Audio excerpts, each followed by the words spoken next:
been murdered. All the friends have flown before. On the morrow he will leave me, as my hopes have flown before. And the bird said nevermore. You're listening to the Call Podcast with Brandon and Josh. Hello, everybody, and welcome to a brand new edition of The Call. It is a Baltimore Ravens podcast where we talk anything and everything Baltimore Ravens football. Thank you all for listening to us on Apple Podcasts, Stitcher, TuneIn, Player.fm, Overcast, Google Podcasts, Spotify, Facebook, and YouTube. Well, you know, these shows, I gotta say, way more fun to talk about after a Ravens win. Don't you guys agree? Of course. Yeah. Well, it's okay if they, like I said, it sucks we had to talk about losses, but when they do it in the fashion that they do, I rather not talk about it. You know, we talked about losses, right? We would have more respect if it was a back and forth game and they just lost in the end. Okay, cool. Right, whatever. But it is more fun to talk about a win, and the most important win it was. Man, I can't wait to break it down with you, but I got some business to ask you about prior. All right. So I'm going to start off the show with a little late note. So, as you know, your favorite band's All Time Low, right? Oh, God. Yeah. And your favorite dressing is blue cheese. Oh. Double whammy. So, all right. So, and I already probably know this answer because you were with us last year when we watched the Raiders game, right? And All Time Low performed prior to the Ravens game. Yeah, I blocked that out of my mind, but okay. I wanted to ask you this. Yeah. So, if you had to do it, All Time Low concert or eat wings but blue cheese? Would I rather be shot in the head or the chest? Ew, that's terrible. I would rather eat wings with blue cheese than go to an All Time Low concert. There we have it. We have it. Lesser of two evils, I guess, right? Yes, at least there's buffalo chicken in there. Like there's at least something enjoyable. I had to ask you. Yes, you're ruining it by putting blue cheese on it, but I had wings yesterday. They were at Mother's in Timonium, and they were called the Dirty Bird. And it was buffalo sauce and ranch dressing combined all together in the sauce. It was actually really good. So that's awesome. Maybe we need to get you to try those since there's ranch dressing already in the sauce. You can't put anything else on. Or actually, you could put blue cheese on it, but the ranch is already there. I mean, if you didn't tell me, I wouldn't know. Well, let's talk about this game. It was a Sunday night game. It was at the bank. I was at the bank, guys. I actually got to go to a game. That was an absolute blast. Unfortunately, you and I couldn't meet up there. We couldn't. You were partying up at the Tailgoat, and you were your normal crazy self during the game. But we were at opposite ends of the fields. But man, what an experience. It's been a long time since I've been to a Ravens game, especially one at night during the regular season. I had an absolute blast. I did Ravens Walk beforehand, and I decided I was going to go all out since it's been a while. I don't know when I'll go to a game again. So I got the face paint done on Ravens Walk. I filled out a sign, to honor someone who I knew who had cancer. I did everything I could to participate in the game day experience at M&T Bank Stadium, and I got to enjoy club level. A club level seat kind of fell into my lap, so I got to enjoy club level and see all the amenities there. Just got to say, for the in-game experience and all that kind of good stuff, man, I had an absolute blast. Was this game any different for you since it was a night game, or was this just par for the course for a Ravens game? Nah, this definitely wasn't par for the course. There were some extra ingredients that made this super spicy. Well, I mean, you were there, so yeah. I mean, it was spicy enough, right? By the way, love your picture. Love the picture on the social. Yeah, you were all on your feels, man. I'm like, is this Brandon? He never does those things. It looks like I'm rubbing off on him a little bit. That's a little bit of fandom. But I'm happy you got to go, man. And club level at that, it was awesome, and it was a beautiful night. I mean, it was, yeah. I mean, I wore short sleeves the whole time. I wasn't even cold at all. I mean, it was a beautiful, beautiful day, beautiful night for football, early October. But the extra ingredients were such. it's a night game, which adds a little flavor and flair with the lights and the intros with the spotlights and the lights, and it's like a rock star entrance, man. I mean, need you say more? You had the all black unis, right, which adds a little flavor to everything. My favorite combo of all time with the Ravens. Then you had a treat with the halftime concert. You had Nelly doing his thing, but not only that, but you had to know if he was coming out, and he did. The GOAT showed up. Ray Lewis did his entrance when Nelly performed "Hot in Here." It was epic. I mean, the place popped off. We blew up. We were going nuts. It just wasn't your normal game, and you were there, right? So I mean, it had the energy. It felt like a playoff game. I thought the bank was loud, and I felt like the Ravens kind of matched the intensity, the energy. I mean, it was a divisional game. I thoroughly enjoyed it, every second of it, man. What didn't I call it? Did I not call it? Those Ravens, they called Dad up, and they're like, "You got to come and talk to your boys." Ray Lewis in the house. The second I heard Nelly was playing halftime, I said, "All right, if you don't call Ray Lewis, what a missed opportunity." Of course he's going to be there. So the people I went with, I even brought up, I'm like, "Ray is going to be here, right?" And they're like, "Why would Ray be here?" I said, "Nelly's playing the halftime show. You know he's coming out and doing the squirrel dance. You know it's happening." And, man, Ray Lewis, that dude, still to this day, it's been what? It's 10 years? 10 years since he retired, right? It was 2012, right? Yes. He still commands that stadium. When he showed up on the big screen, that place erupted.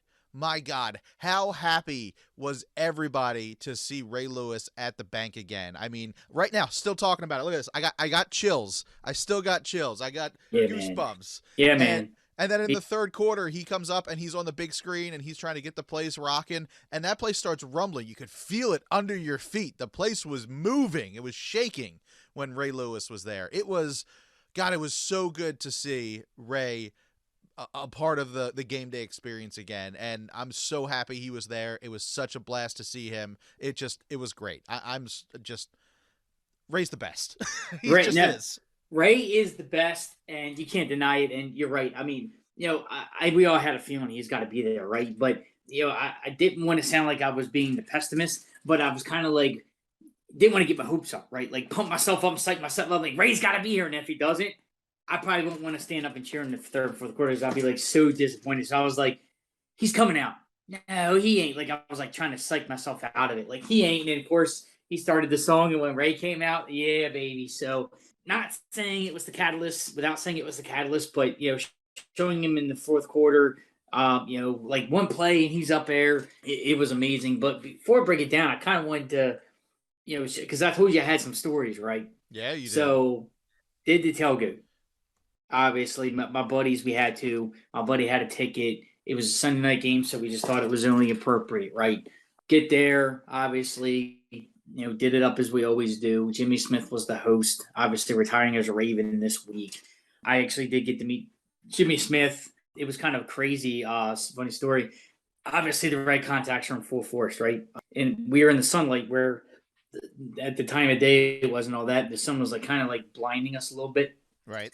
So when I saw Jimmy, he immediately saw my eyes, and he was like, I think he obviously knew they were red, but he's giving me a hard time. He's like, bro, I love those, man. Those are crazy. And then you were going back and forth, and then he said in the sunlight, he goes, are those Bengals eyes? I was like, what do you mean, bro? And he's like, on the sun they look a little orange, not red, because of the way the sun hits them.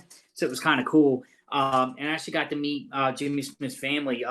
Jimmy Smith's own dad was like, he took a step back and he's like, what's wrong with your eyes, bud? Like he didn't even know. And when I told him the Raven eyes are red, he kind of gives like, he finally had to think about it for a minute. He's like, that's actually pretty cool. And then we were talking and we were talking about the defense and the Ravens performance of, the losses. So we got into talking and we were joking. I was like, hey, we need your son out there, man. He can still suit up. And Pops is like, that's all right by me, because he can get paid for it. So it was kind of, cool to mix it up with the Jimmy Smith clan a little bit. And not only that, but my buddy got a chance to, and they were standing right next to us. I didn't really go talk to him. Maybe I should have, but it was cool to see him.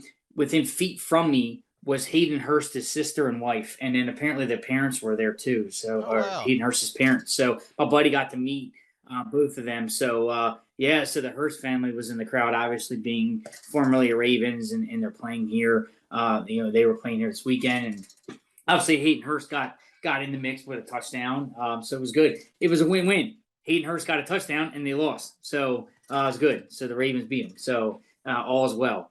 So it was a cool experience at the tailgate once again with all to be had, and getting in the stadium. It was just electric. And from the get go, Ravens 10-0. And then was 10-10 at halftime. You had that feeling, right? Like, even though it wasn't a 17 and a 21 or 18 and 21 point lead, you had to think, right? We had a lead at home. Again, are we going to lose this? But the way this game was from beginning to end, even though the Ravens did had a 10-0 lead out of the gate commandingly, it was your typical AFC North Division game. Back and forth, some give and take. There was some drama, but in the end, the Ravens prevailed. I mean, it was a great game overall, and the Ravens, really had an answer now for that last ranked pass defense. I mean, for the second straight week, under 250 pass yards. They played Josh Allen and Joe Burrow the last 2 weeks, and both those quarterbacks had less than 250 yards passing. Joe Burrow at 217 to be exact, one on the ground. So, I mean, in all honesty, I think the Ravens really showed and proved that the secondary can hold its own. It's still, they're still suspect, but we lean out on the past a few games ago. We lean on the present, especially the last 2 games immediately. Very well done. And from a perspective of offense, love seeing Ronnie Stanley back. We knew he was going to make his debut. He immediately showed impact. I mean, the left side was running. Dobbins, I was disappointed to see the game plan. I wanted to talk to you about that because, Dobbins really didn't get that much carries. I mean, he was featured in like the first couple series, but then apparently Kenyon Drake out snapped him. So I don't know if Dobbins is still on a pitch count kind of deal, on a snap count, but Dobbins is ready to rumble and ready to go. I don't know why he's being held back, but all in all, I felt like this was a subpar game overall, especially for the offense. I mean, as you know, Lamar left some plays out there on MVP like, but when it mattered, he did lead the offense down the field for a game-winning drive, and it was sealed, signed, delivered by yours truly, Justin Tucker. So overall, the Ravens could have easily won this game by more than 2 touchdowns, but they didn't. But it's still W, man. What would you think? I wanted to go back down on that fourth. There's 2 key moments I want to talk about, right? The fourth down plays. The first one was the 4th and 1, right around midfield when they decided to go for it, and that's when Lamar missed Tylan Wallace down the right side of the field for a wide open touchdown, which, dude, couldn't have drawn up any better, right? What'd you think of that play? Obviously the play didn't work out, but obviously the play was wide open, should have worked. Again, with the whole analytics thing and going for it, that I wanted to talk about. And then Harbaugh changed his mind. It was 4th and inches down on the 2-yard line, I think. They line up to go for it. They showed a jumbo package, and then they let a delay game happen. Then they kicked the field goal, which then put them up 16 instead of, if you don't get it, you didn't get the points. And then look at the Bengals on the flip side. They went for it on 4th down, after the big key play by Marcus Peters blowing up the trick play. They get most of the yards back with Chase. They get down back on the 1. Burrow flips a crazy shovel pass. It gets deflected and it falls to the ground. So the Bengals take the points there. You have to force the Ravens. You look at it, the Ravens would actually be losing 20-16. They would have to drive for a touchdown if you rewind time. So you think about it that way. Like, if the Ravens would have went for it on that 4th down, and I'm not even going to talk about the missed 4th down play with Tylan Wallace, because that could have put easily 7 on the board. Because who knows where that could have drove the game wise. But if you look at those key moments, right? The Bengals not settling for a quick 3, and then the Ravens, what if they got stuffed on that 4th down and did take the 3? That would have turned the game again, and then I think Harbaugh would have been his seat would have been out in flames at this point if that would have happened. So I say round of applause. They did it right this time. But what did you think of those moments and those key moments in the game? Yeah, so I will say Lamar himself has looked good this entire season. I mean, he feels like the league MVP, but this Sunday's game was probably his least MVP like game, I should say. The Ravens won in spite of Lamar Jackson's play, and that's okay. We need them to win that way. It cannot be 24/7 the Lamar show.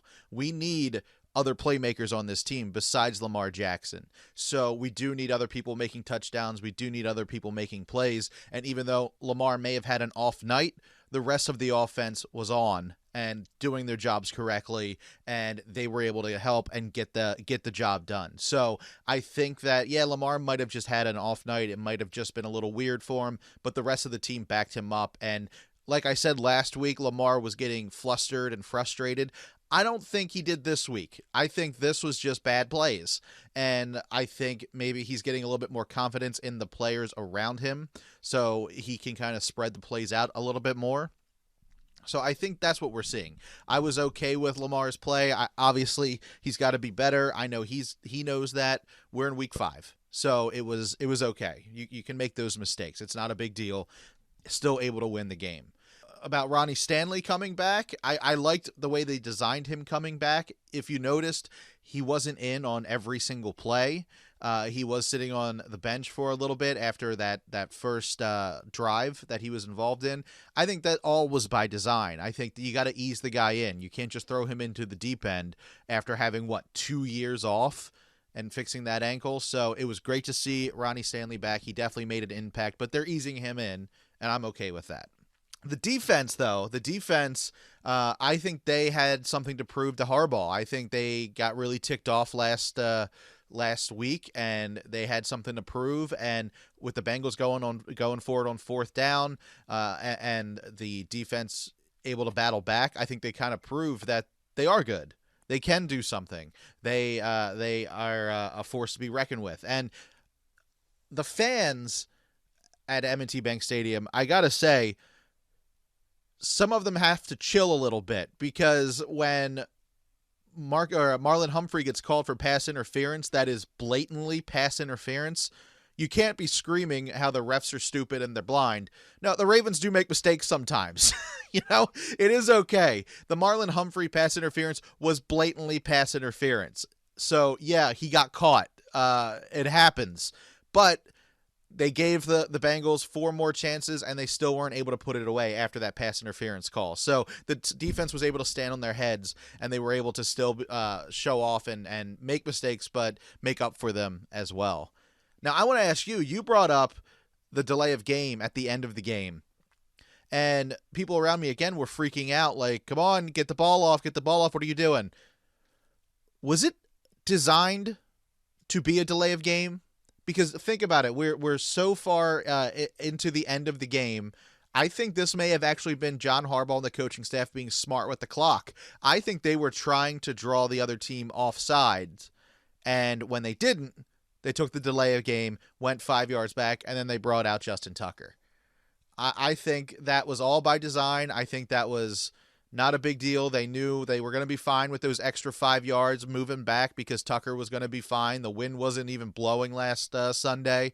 So I think that was by design. Let me know what you think. I think that the delay of game wasn't like last week where we saw Lamar spike the ball and he was getting ticked off or whatever. I think they were told, just stand there and try to draw him offside. And if they don't go offside, who cares? We've got Justin Tucker. We can still win the game. You know what I think? What's that? You know what I think? It doesn't matter what I think. I had to do that. Yeah, I think I definitely agree with you there. I think there was a little bit of strategy involved. I think it was done on purpose. Just the way they lined up, to me, it didn't look like they were ready to snap the ball. I think they were up there, maybe to just kind of pose to go for it. Maybe, hey, if they get lucky and get the offensive or the defense jump, get the first down, then it's game on. But I don't think they had any intention to go for it. And who knows? I mean, I don't know what was going through the coaching staff's head there too. And who knows? It could have been Harbaugh maybe wanting to go for it and then kind of like maybe second guessing them, like, hey, I didn't do this the last time. Let's kick it this time and let's let the cooler heads prevail instead of really going for it. Plus, the Ravens weren't really moving the ball. Like I was, I think when you go back 2 weeks ago to the Bills game when they got all the way down there again and tried to go for it on 4th down. I mean, look, they scored 2 touchdowns within the 5 yard line already in that game. So it's like And then they were probably a little bit more pissed off because they didn't get a second half points. They're like, shit, sure. Why, if we're going to be down here, let's just go for it, right? But the Ravens being down Bateman already, I don't feel like, other than that Mark Andrews touchdown was masterful, they weren't moving the ball. That was their only touchdown all night. So, right. Like I was sharing with a few friends of mine, this is not 2019 no more. This isn't like the Ravens had that confidence. They lined up. You already knew they were going for it. It's almost like Justin Tucker lined for a field goal. Like, you already know it's going through. When the Ravens lined up to go for it in 2019, when this all started, that whole thing, that's when this whole going for it and all that and that started with Lamar, in that first full season of his MVP year and marched to a 14-2 record. It all started in Seattle, right? You want to go for this? Let's go. And then he gets the touchdown. And then now it was kind of like, remember Monday Night Football in 2019 against the Rams? They were scoring touchdowns at will. I think they had 7 straight drives with a touchdown. I don't think it was like insane to me. Like, they were just clicking. Like, as soon as you knew they were driving, it was almost like you knew the Ravens were putting 6 on the board with the offense every single time. Now it's not the case. So you got to be really picky and choose to go for it. And that's why I thought going for it earlier around that midfield spot when they drew up that 4th and short play and they had Tillman Wallace open, perfect play call, right? Because you can easily run the ball there, run it with Lamar, and they drew up the perfect play. It just wasn't executed. So obviously it executed. Ravens look a genius. So, hey, it wasn't a turnover. And look, Lamar did play subpar, and we'll say it, right? We're critical of him too. We can't just always drink the Kool-Aid and praise number 8. He played like doo-doo. But the Ravens still won in spite of all that, and he still led the game-winning drive. Yep. He put it on his legs. I think he ran like 20 or so yards. He had 58 yards rushing, and I think if not 30 to 40, maybe even 50% of his rush yards were on that final drive. He ran 20 yards to get him in position. So, I mean, what mattered, did it. Like you said, yeah, exactly. Like you just said, when it mattered, he was able to put the team on his shoulders and take them down the field and take that drive in. Now, if they lost, then you can be like, oh, Lamar didn't play like MVP and he lost it. Now, look, it was a total team effort. The defense had a lot of swagger. Jason Pierre-Paul was a beast. Yeah. How about Patrick Queen? Redemption. Got the interception. So, in the secondary had swagger. Marcus Peters is the heart and soul of this defense right now. I feel like this was a great win. I dubbed it as a must win. It was a playoff game. Puts the Ravens in prime position. Got the first divisional win of the season after playing 4 straight games against the whole AFC East division, and they go 2-2 in that division. To really be on the right side of 500 is pretty good right now. Waking up and especially beating the Bengals.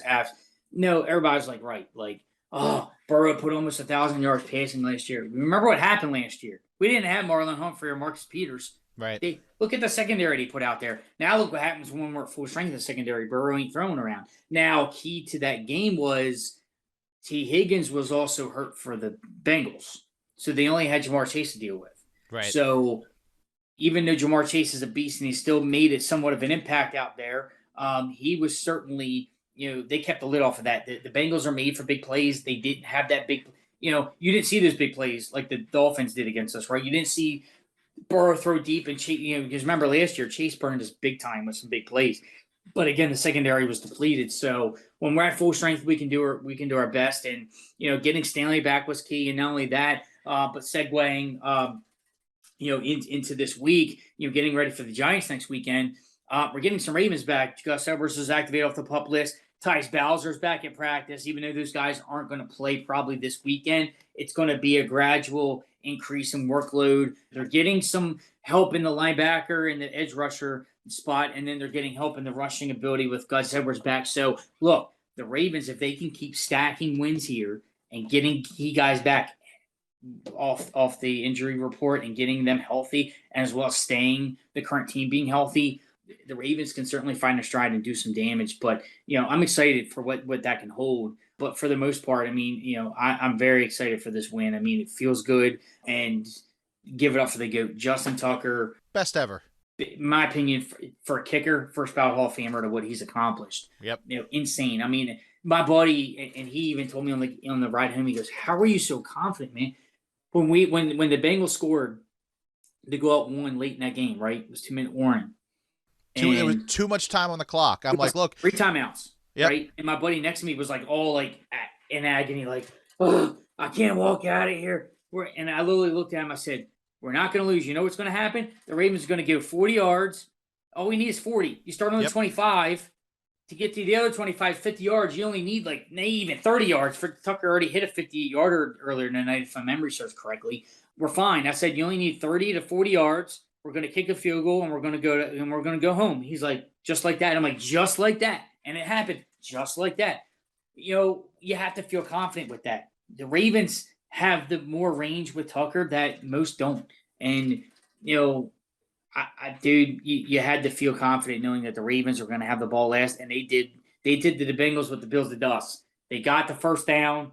They bled the clock all the way down to 2 seconds. Tucker comes out. It was automatic. But not only that, but did you see the stat with Tucker's kick that if the goalpost was a few yards wide, it would have still been dead center. Like he hit it I think the stat was he hit it within so many 5 inches or so of the direct center of the upright. That's how perfect that kick was. So had no doubt the dude is just ice in his veins, and the Ravens win it on the foot of Justin Tucker, which unconventionally is a breath of fresh air, knowing that the Ravens, I felt like it's been a while since we saw Justin Tucker game-winning kick. I mean, maybe you have to go back to the NFL record of the Lions game last year. It felt like it's been a while because, last year was the losing streak, right? So, and then this year with our victories, they didn't have to rely on it other than Sunday night. They didn't have to rely on a Justin Tucker kick. So I'm pretty excited to see, that it was a different way of winning. Despite the mistakes, despite some plays being left on the field, again, they won a football game in the NFL against a great divisional rival who is the defending AFC champion, defending divisional champion at home, finally got a home win. Like I told everybody, I refused as a fan to leave there because my buddy Chris kept saying, are we going to have the walk of shame? And I'm like, no, I refuse. And when the Bengals were driving and to maybe go to get that touchdown, I literally said, if we lose this game somehow, I'm sitting in the seat until the Browns game. They'll have to just escort me out of the stadium. I'm not leaving because I was like, I refuse to leave unless we win this game. And I willed it, man. I willed it because I was not leaving. We're not having a walk of shame tonight, baby. It's not going to happen. Yeah, so I think that the Bengals made the same mistake that the Ravens made last week, and they got that late touchdown and they left way too much time on the clock. You could tell the Ravens were trying to get that clock to go down under 2 minutes. Like they weren't trying to go out of bounds. They were trying to keep the clock moving. And the Bengals used their 3 times outs as quickly as they could to keep as much time on the clock as possible. And the Ravens were masterful with the clock management in those 2 minutes.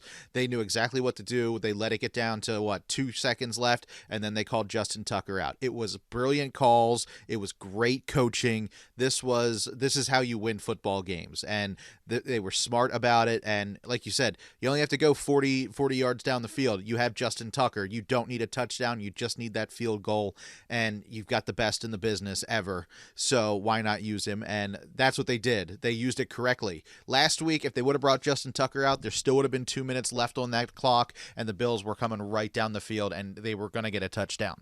So it was great to see. The Ravens played a great game. It was one for the record books. I'm very happy with what the Ravens are doing. Only drawback of this past game was the fact that Marcus Williams was hurt. They're saying he's not going to be out long term, but we're going to miss him for a little while, and he's made quite the impact in the first 5 games here. So it's going to be a bummer not to have him out on the field for the defense. But like you said, let's talk about the game coming up. It's Ravens versus Giants. It's Super Bowl 35, a rematch.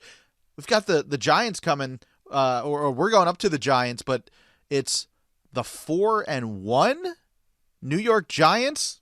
Josh, how did this happen? Where did they come from? It's a new era, the 4-1 Giants. It's been forever since somebody could say that. What's going on is Brian Daboll's got these guys playing. Who saw that London win over the Packers coming? Not only that, but the Packers just did what we did against the Bills 2 weeks ago. They scored 20 points in the first half and didn't score a single point in the second half. The Packers were at one point winning this game 17-3 and lost 27-20. It was 20-10 at halftime, Green Bay. That's it. They didn't score a single point. Giants, look, not going to say they're for real. They are dealing with some things, but Saquon Barkley's back. That's for sure. he's the heart and soul of that offense right there, the lifeblood. He's making it go, but Brian Daboll's, he's got these guys playing, and that was a good hire by them. Giants at 4-1, with that division, with the Eagles at 5-0, Cowboys at 4-1, Giants at 4-1, dude. Hey, they say the AFC North is sometimes the best division of football. AFC East is right now on fire right now. These three They teams. are. They really it's gonna are. be fun to see that end. Not to take away from this game, but Sunday night is Eagles Cowboys. That's going to be a good one to feast on Sunday Night Football after ours last week. So get ready for that. Let me just say, I know we're a Ravens podcast, and the off season's a very far time away. Mm-hmm. But man, Dallas Cowboys, they've got quite a decision to make. Cooper Rush, he's come in here and made the Dallas Cowboys like a team that people are kind of noticing again. And then you've got Dax, who they want to have back on the field. What do you do?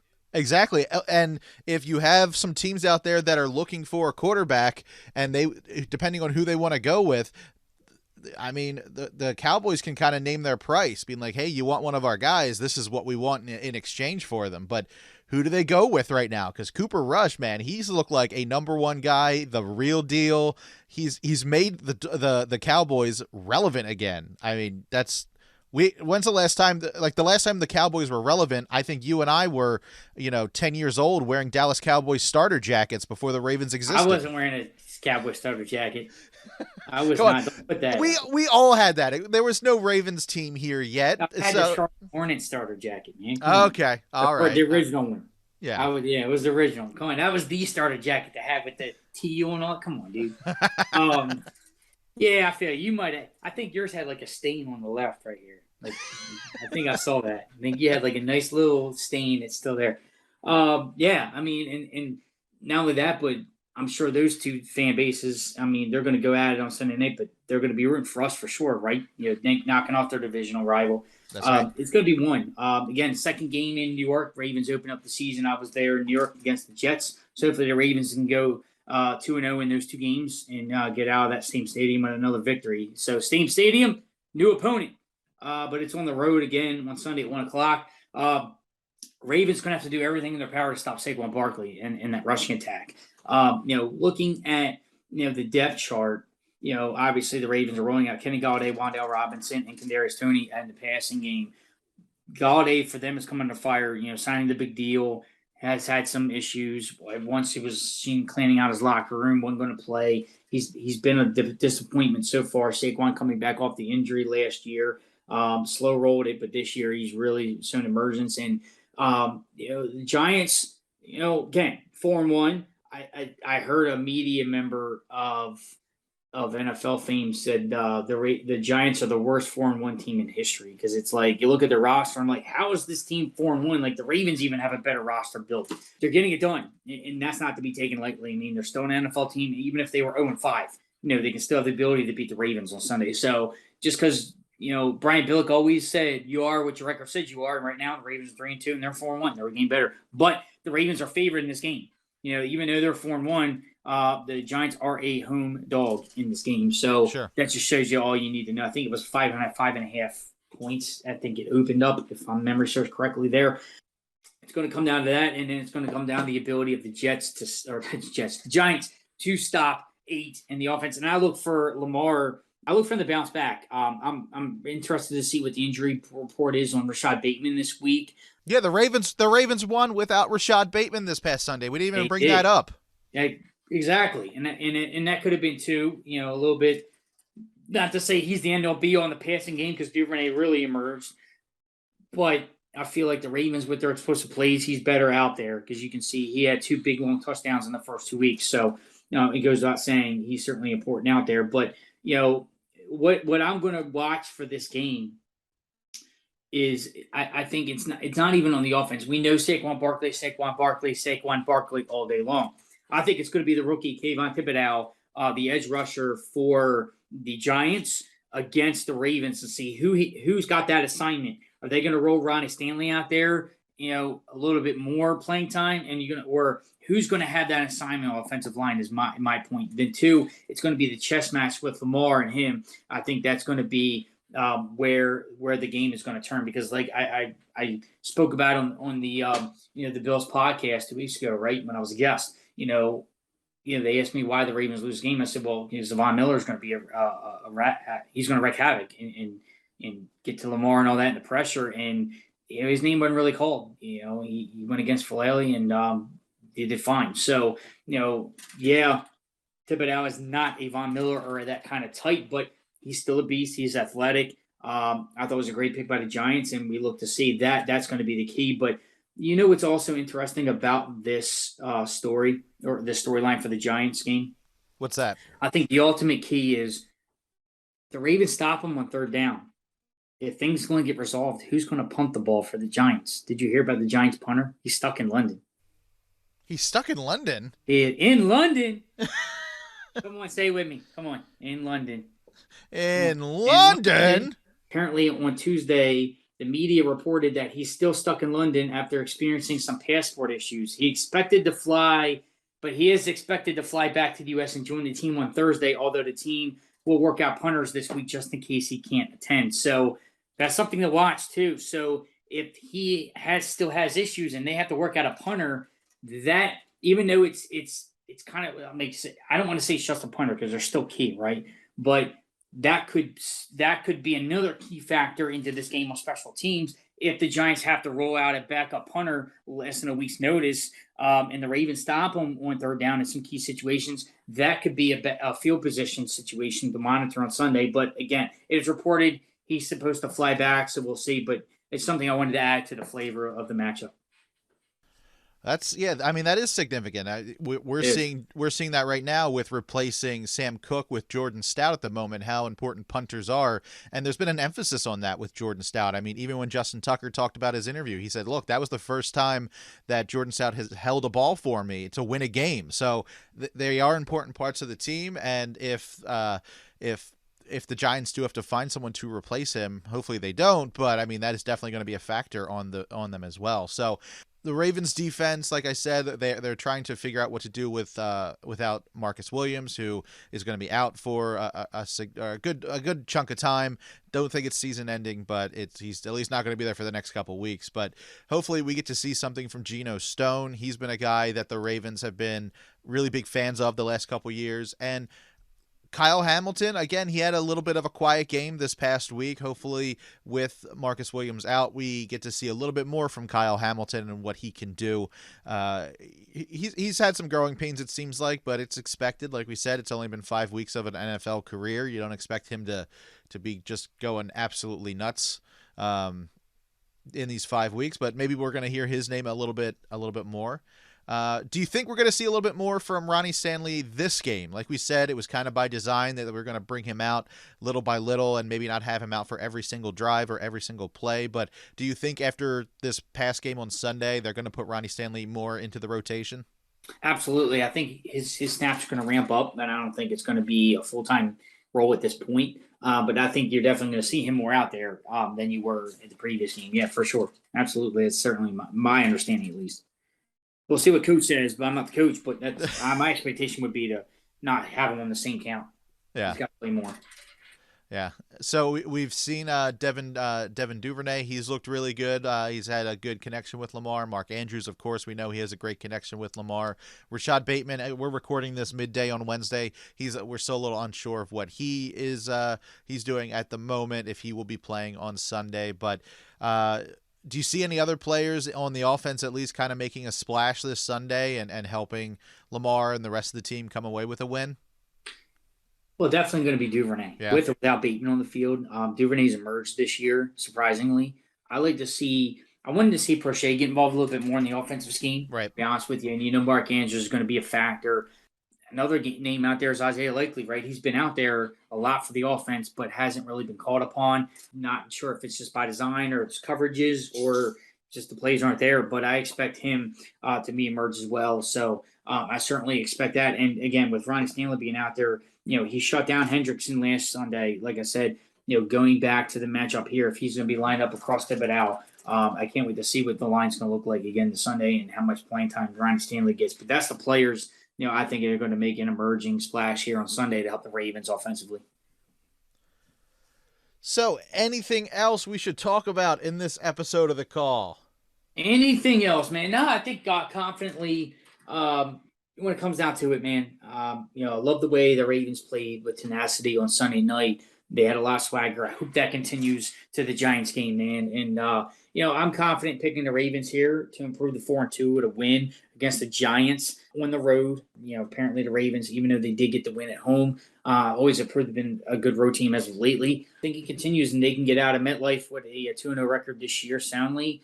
They were there a little over a month ago, and now they're back. Now I think playing the G-men at this point, they went from the green team to the blue team. I think the end result still remains the same. It's a dub on the road. I think the Ravens win this one a soundly 27-10. I'm gonna say it's going to be a good score for us, and I think we're going to come out of there relatively good.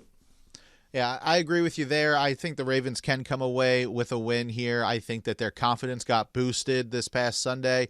I think the fans' confidence got boosted as well. This, like you said, it was a must-win last week. I think everybody, even the Ravens and the coaching staff and everybody at that end of the game, just kind of everybody went, oh, okay. All right, we're doing okay. We broke that losing streak at home. We're 4-2 now. All right, let's get our heads wrapped around this game. Let's move on. Let's move on to New York. So I think they've already won one in New York at that stadium, like you said, week 1. I think the Ravens can absolutely do that again against the Giants. I think there's going to be a lot of eyeballs as well on this game because a lot of people are like 4-1 Giants. How did this happen? These guys are doing so well. And then you have the Ravens kind of going like, yeah, the Ravens have looked a little iffy, but that Sunday game, they were doing everything right. So I think there's going to be plenty of eyeballs watching this game to see what's going to happen moving forward. But I think the Ravens can come away with a win. I think they're going to win 24. Let's do 24-17 Ravens. That's what I think is going to happen. All right, 24-7, 27-10. We're looking good with our score predictions. Before we get out of here, I wanted to certainly mention, I want to talk about a few things going on in the NFL, man. So this Sunday, especially bleeding from last Sunday with the Ravens and the Bills and Josh Allen and that roughing the passer call, right? This is the big hot topic right now. Obviously, what happened on Sunday with Tom Brady. And then Monday Night Football was just insane from start to finish. That was an intense game to just watch, not only from a rivalry standpoint, but the fans and from the Chiefs being now 17-0 and Travis Kelce being a beast of what he done, which is insane, right? 4 touchdowns. Wow, what a feat. But wanted to talk about a few plays there because, look, I'm all about for player safety, right? But at some point, it is still tackle football. These guys sign up for this. We know the risk, right? We all know it. We're not even players and we know it. And it's an underlying thing. But what these guys do for the sake of our entertainment to put their bodies on the line, man, kudos to everybody involved. I don't care what position you are, kicker, punter, second string, first string, third. You're all putting your careers, your bodies out there. So, man, we appreciate that from our entertainment standpoint as a fan. But at some point, you have to play football. I mean, as a defender, like Dwight Freeney tweeted out, remember at the reaction to the Ravens Bills game, right? Dwight Freeney's in reaction, who used to play for the Colts, right? Used to, edge rusher and all. He said he retired at the right time because he was like, that's just trash. And then the NFL has more scrutiny this past weekend, not only with the 2 bogus roughing the passer calls, but then the non-calls. And if you look, there's a triple video out there online where the Brady tackle, the Mahomes tackle on Monday night, which didn't get flagged, and then remember the Lamar throw? Like I think it was this past Sunday night, right? Where he flipped Lamar over or something like that, like throw him down. Lamar got up and you can see Lamar doing this, but he wasn't really that advocating for it. That point is, if you're going to be consistent across the board. Don't be picking and choosing. Right. But even that roughing the passer's gotten out of control. I mean, everything that I've listened to from media to former defensive players we've seen, it's all textbook, right? What are you supposed to do? Even for the Chiefs, in retrospect, it was a turnover. The ball is already out. They say roughing the passer. Even in that situation with the Chiefs, Carr wasn't a passer. He fumbled the ball, and the defender who committed the penalty or not penalty came up with the football. Like, Tom Pelissero put out there on NFL Network, he's the first player to be called roughing the passer and actually had possession of the ball. Like, he got out with it. It was a fumble, and it changed the course of the game. Now, granted, obviously, we know hindsight and the end result, the Chiefs ended up ultimately winning the game, but that could have been a turning point. What if they'd have lost? That could have been a turning point in the game.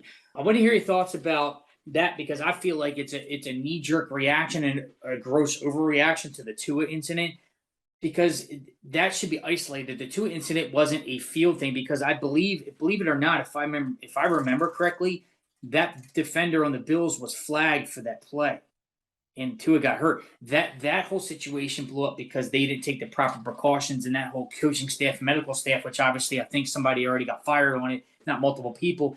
That should be handled that way. You should be punishing current defensive players and the play on the game because of that situation. Not only that, but I just feel it's gross and it's hurting the game. And if you saw the reaction on Monday night, the crowd let them have it. And I know, to your point earlier, when fans are like, it's pass interference, the refs are screwing us, but you almost have to think every time, whether it's roughing the passer or defensive holding, pass interference, it makes you badmouth the refs as a fan because they have control like that. It's like they're gonna cause a call to overturn the momentum of the game. And my dad always points out, if you're rooting for your home team, right, you never leave in the hands of the refs. Make sure the score is so much far in doubt that a call like that, or one or two, even though it is bad and gross and egregious, isn't going to hurt your chances. But bro, it's the NFL. I don't know if you've seen the scores lately, but this isn't college football. The scores are like this. They're really close and hard to predict winners, man. So you don't know which way a game's going to go. And I feel the NFL's got to clean it up, because, like I said, this past weekend, they have a problem and people are going to start rioting. I mean, fans were obviously, I think they booed for like 10 straight minutes on Monday night. I mean, they were letting the refs have it, and enough's enough. I don't know, but it's going to come to a head. Not saying there's going to be violence and people rioting on fields, but like, dude, it's going to get out of hand where I think something bad's going to happen, because it's blatantly bad. And it isn't just us, it's former players, not only the fans, but former players, the media, everybody's echoing everybody. It isn't when like everybody's here and you get that one voice saying, well, no, they are good calls. No, like, they are egregious and it's got to stop. And seeing the instant reaction on social media Monday night was stemming from what happened with the Falcons and Bucks on Sunday to Monday night, to have two calls in less than 2 days that have just like that. And then what happened against the Ravens, Josh Allen, dude. Yeah, protecting quarterbacks is one thing, but when Mahomes gets slinged down and no call, and Lamar gets slinged down and no call, I mean, I don't know what gives, man. But the NFL's got an officiating problem, and I don't know what they need to do, but it needs to be cleaned up. I don't know if you need to review it like college reviews targeting, like put that play under review and prolong the game even more. I don't know, but some action needs to be taken, because like Micah Parsons, I think, tweeted out, and he said something post game. I think the guy who was involved, what are you supposed to do? Lay him on a pillow? Like, you still got to go after the quarterback. Like, that's what defensive players do. The guy's got the ball, you got to go attack him. There's only one football on the field, and if the guy's holding it, your job is to go get it. So I don't know, but it's just, I get it, protecting the investment, and protecting players and getting hurt, but dude, it's still a violent game, and something's got to give, and you got to let these guys play. Like, they're not being driven into the turf like pile drivers. It's just, come on, man. Like, I can understand if it was an egregious act on the defender, like, oh yeah, he like hurt him, but these guys, I mean, these quarterbacks are fine. They're not hurt, and I think it is a gross reaction to a situation, and it's unfortunate. That's all I got to say. It 110% is a reaction to what happens to Tua. This is the NFL is a very reactionary league. Something happens, they're not proactive, they're not trying to prevent something bad happens, the Twitterverse goes crazy and everything like that, and the news networks go crazy, and they show the same clip over and over and over and over and over again, and the NFL goes, all right, we're going to change something. So that's what the refs are doing. They're being extra precautious, because that Tua footage of him with his fingers fencing and stuff like that was terrifying. That was horrible to see on national television. I mean, it's something that if you're a little kid and you're watching football for the first time and you see something like that, you're never going to want to touch a football again. You're never going to want to go into that career, because that's scary stuff. That's losing the ability to walk and that kind of thing going on. That is a very scary scene. So I think the NFL is trying to be reactionary to what happened to Tua. They're trying to be extra careful, but like you said, it is still a game. I was watching Up and Adams earlier this week, and Sean Payton was on with Kay Adams, and they were discussing some of the ref situations. And Sean Payton said, I don't think a lot of fans realize that these referees are not full-time referees. They have day jobs. They're firefighters, they're teachers, they're whatever, and on the weekends, they're reffing National Football League games. It's a multi-billion-dollar business. And these guys that are not paid a full-time salary are the ones deciding who's winning and who's losing sometimes. Brandon, I want to stop you there because I don't lose my point there. You brought up something that I've been advocating for months and years, and I've said this all the time. The NFL makes how much money? Billions. Why in the world? Billions with a B. Not only that, and again, I feel bad for even calling it out, but again, it is what it is. These guys are NFL athletes, right? Why do you got old guys running down the field who probably are way older than they are, probably our grandparents' age, can't see, can't do, and they're trying to ref an NFL game? That's mistake number one. Number two, you brought up another great point. Why are not we hiring full-time refs? The NFL is the NFL. Need to say more. It's the freaking L. Hire full-time refs. Why are we got part-time? They should be. I don't care. Pay them 100 G's a year. I don't know what the salary is or whatever, but pay them 6 figures a year. They study the rule book in and out. They study film, and they're full-time refs. And you only work 4 or 5 10 months out of a year, and then they pay them. And it's like, I mean, teachers get off in the summer. Let the refs get off 6 7 months a year. I don't know, but you're right. They're having part-time firefighters and people out there. Great. I'm happy that they got jobs, but this is not the realm for it. I think times are changing. You need to get younger and full-time. I'm sorry, but having a ref that's in his 70s trying to watch for plays and things move like this. These guys are big and fast and beastie. I don't think that's the right move, and I think the NFL needs to move away from too many interpretations of the rules. And I think you're right. I think they need to go away from their current blueprint, and they got to go younger and full time. They need all invested. It's too much aligned with this stuff, man. Yeah, I'll share the Up and Adams. Please do, as I didn't see it. So thank you. Yeah, I'll share the Up and Adams video on our Discord as well as our Facebook, so everyone can check it out. Because Sean Payton, I mean, I know he has a really checkered history of, he's been fired for a lot of the stuff that he was did under in the bounty gate with his team. Yeah. There's a lot of talk about he might be ending up in Carolina, though. So, I mean, there is some discussion about that. But he had some great points. He was like, look, these guys have a 12-year plan, a 10-year plan where these referees that are there now can be grandfathered in. So these guys aren't just losing their jobs. But we're saying, all right, in 10 years, we're going to have full-time refs. And they say, well, they only work 1 day a week. So during the week, you have them study the rule book. You have them do certain things. And if a blatantly call is blatantly bad, then they are held accountable for that. They should. No referee is going to lose their job. Like we would be called into a room with our managers, wouldn't we? Like stop. There's got to be accountability. You can't just be making plays and then they go, oh yeah, we missed that one. Well, so what? Their games. There's too much out there, and not only that, but I'm glad we're addressing it, man. And it's. I had to say something. I mean, I was just getting to the point where I'm just like, look, and it doesn't just happen to the Ravens. Everybody thinks that it's like, oh, Ravens always get hosed by the rest. But you watch enough football, man, like I do with all these games, you see it across the board, and it's blatant when it's on the screen shown as a replay, man. Let's hope it gets better, for everybody's sake, for the integrity of the game, for player safety. But again, at the end of the day, it's tackle football. And that's what it is. And it sucks that these concussions are happening. But, the only way to prevent it is to take tackle out altogether and play between a touch of flag. I mean, you're not going to take that away. So, it's tackle. At the end of the day, you got to get the guy on the ground. You just got a helmet to protect fractures of the skull. But concussions are one thing. But, maybe they can devise a new helmet or a bigger and better helmet, something to prevent the back slamming on the turf, because I think that's what ultimately is causing all that. It's the back padding. It's not the hit. It's more like the hit slamming back on the turf. So maybe quarterbacks need like a net brace like the old school linebackers had. I don't know. Just throwing stuff out there. Another thing I want to touch on real quick before we get out of here is the analytics piece. You know, Harbaugh's come under fire a lot, right, here in Ravenstown. You know, they go for it, playing analytics, and if we'd have gotten it, our chances of winning are higher, and this and that. Look at the Oakland. I want to say Oakland Raiders, Las Vegas Raiders on Monday night.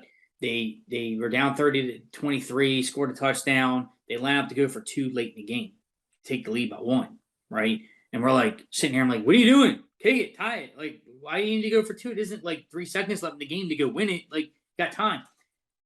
But on the same side, it was almost like looking back and flashbacks with the Ravens going forward against the Bills. Yeah, I know the Bills were losing 23 at the time, but the game flow changed. The Ravens couldn't stop the Bills back then. Even though Raiders were up 17-0 on the Chiefs flipped the switch and they couldn't stop them. I mean, it was 30-23. They were up 17-0, and it's 30-23. Do the math. They outscored 30 to what?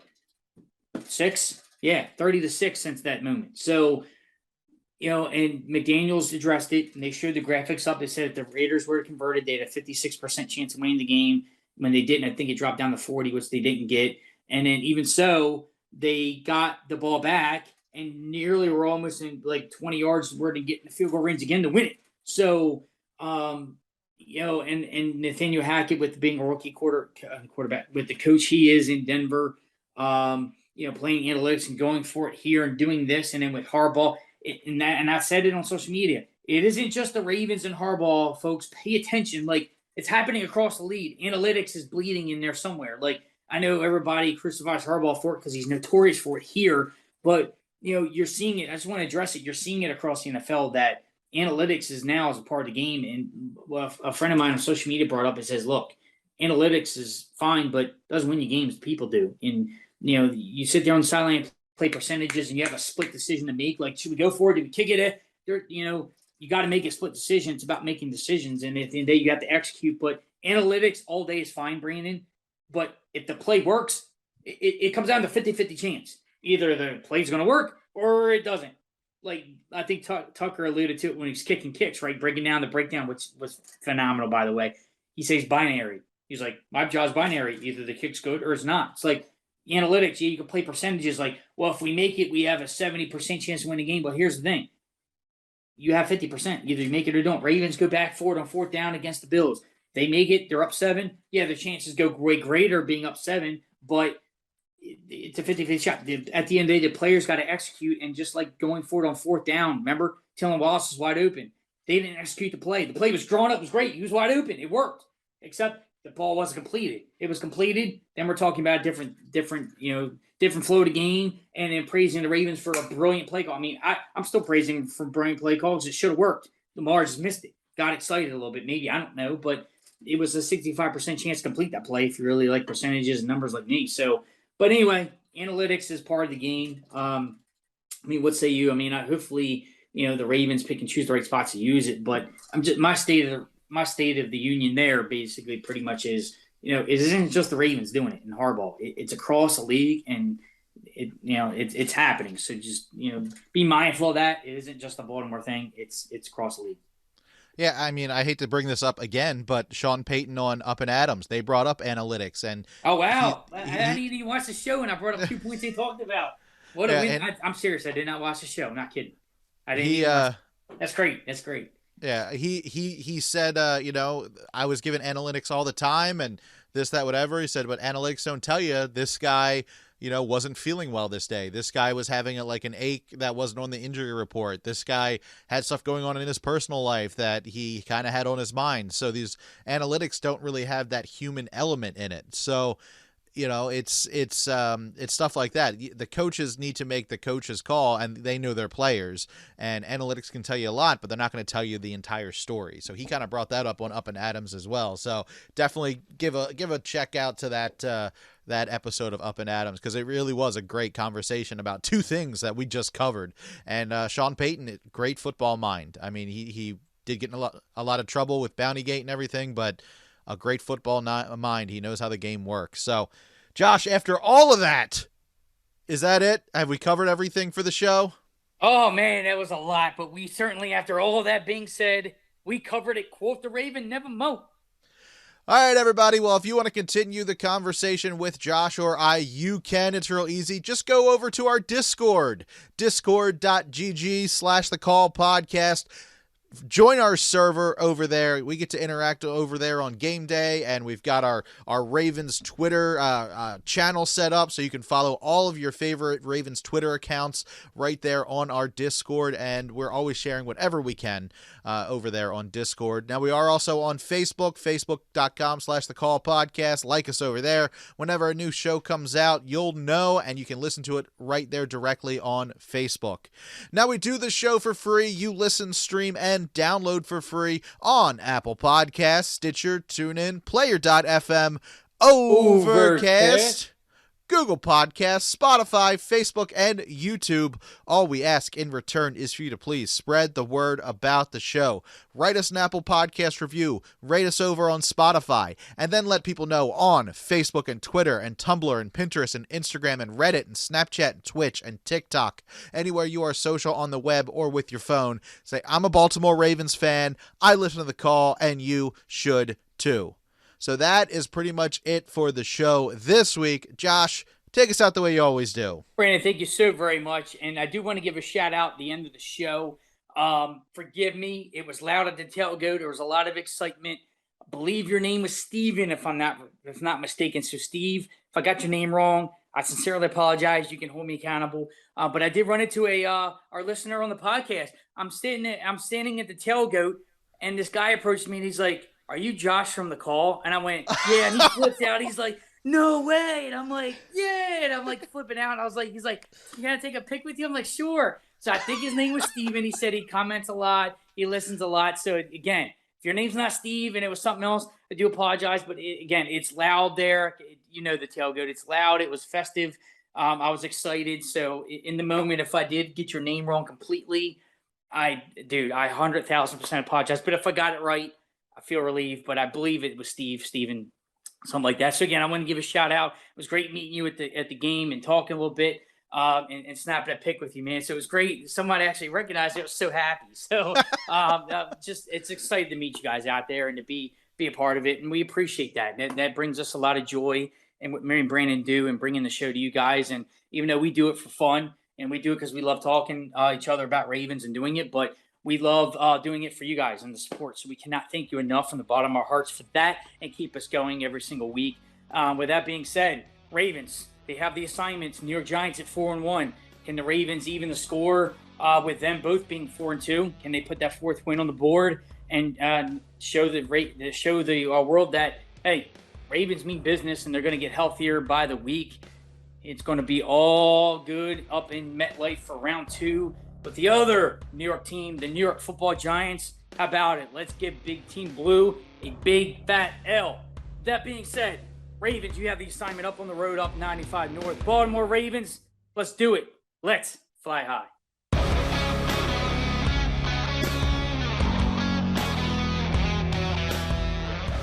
This has been a production of Brando Cash Entertainment. Music by Brad Lepore and Daniel Kelly from the DBK Studio. For more information, go to brandocash.com.